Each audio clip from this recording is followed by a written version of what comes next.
Well, the critics missed the point. The opening may be difficult and unusual, but here's this charming allegro section which follows it, which wouldn't have half the potency it does had it not been preceded by that jarring opening material. Such a key for Mozart, this, that you put two characters side by side, and it's all about the particular oil they give off when they're applied to each other. There's something I love so much about Mozart. He's so human. He totally understood that you can't have joy without pain, terror without consolation, love without grief. And here in the 39th Symphony, he shows it.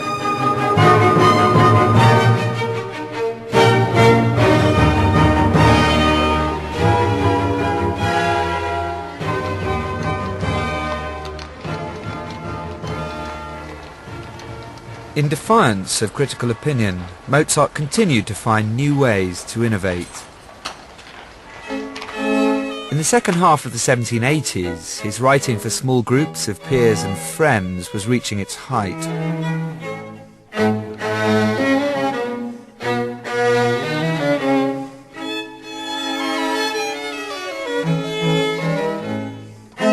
The composer Joseph Haydn was one of really only a very small handful of musicians who recognised Mozart's genius. And Haydn was probably just about the only contemporary composer Mozart felt he could truly admire. To my dear friend Haydn, a father, having decided to send his children out into the wide world, felt that he should entrust them to the protection and guidance of a famous man who, by good fortune, was also his best friend. Well, here they are, distinguished man and dearest friend, my 6 children.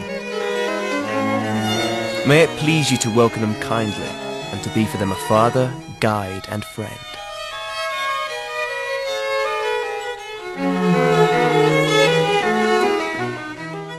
A true child of the Enlightenment, Mozart believed that we're all born equal.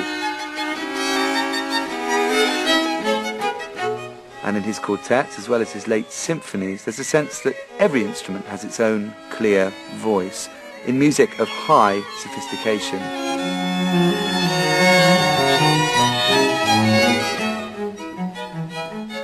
At a time when commissions were hard to come by, when Mozart was largely uninspired by the kind of music he was paid to write, these were works for his peers, for people he loved and respected, and who returned the compliment.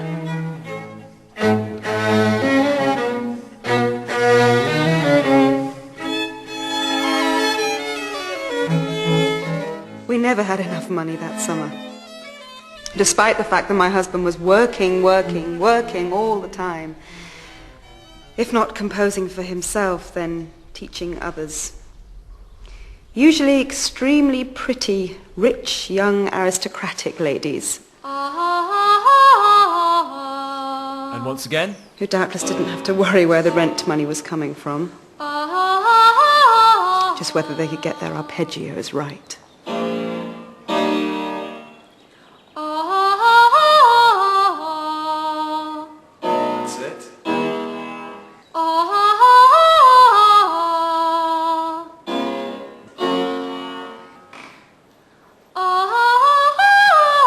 What's your pitch? Someone said, after he died, that he only ever gave lessons to women he was in love with. Remember to breathe. They hated me that much to want to continue wounding me even after he'd gone.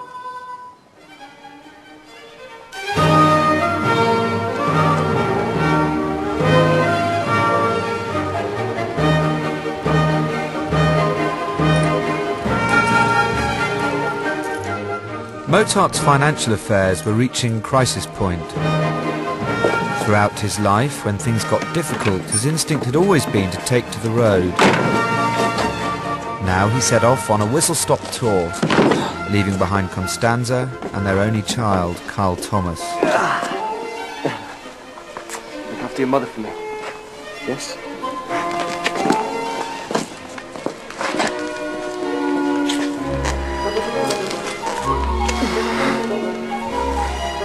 Bring back lots of money.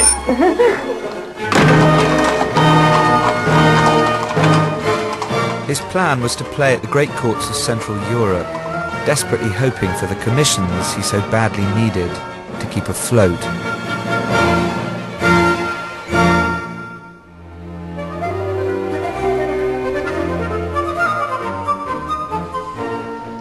He was a very proud man. He wasn't just going to sit around and wait for the work to come in. And if the Viennese couldn't appreciate him, he just felt he had to find his patronage elsewhere.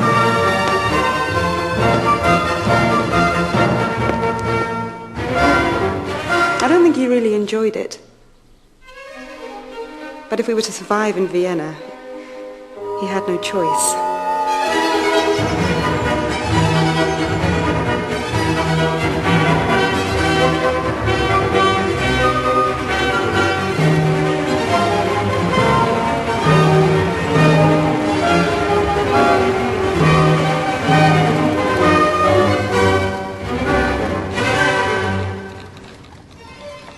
My darling wife, I beg you not to be sad.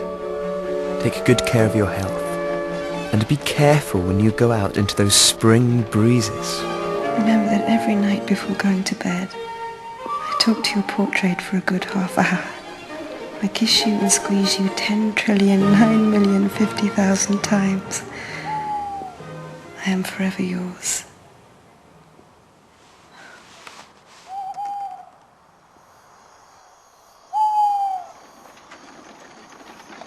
The trip was not a financial success.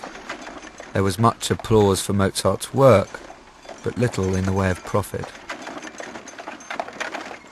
The fact that Mozart didn't get the recognition he deserved is nothing short of a scandal. These incomparable works. Nations should have been vying to possess such a jewel. Without reward, the story of great genius is a sad one and offers little encouragement for further effort. And for this reason, so many hopeful spirits suffer defeat. It made me angry to think that this unique Mozart had not yet found an appointment worthy of his talents. Forgive me, I loved the man too much.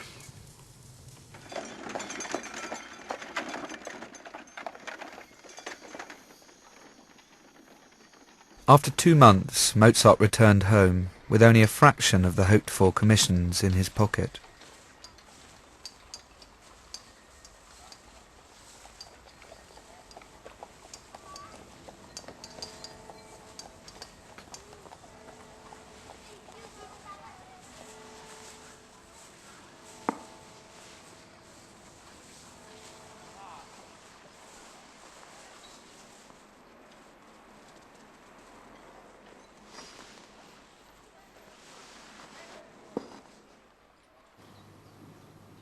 I think it was hard for my poor sister. When he was away, he always declared his undying love for her. Yet she felt that he was having a fine old time away from the family. And then he would chide her for being jealous.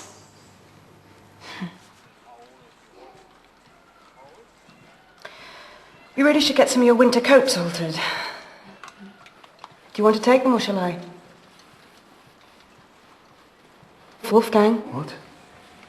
Oh, sorry. Yes,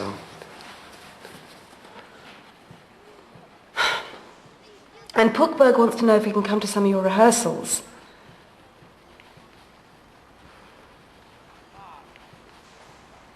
Wolfgang, you're really not listening to me at all, are you?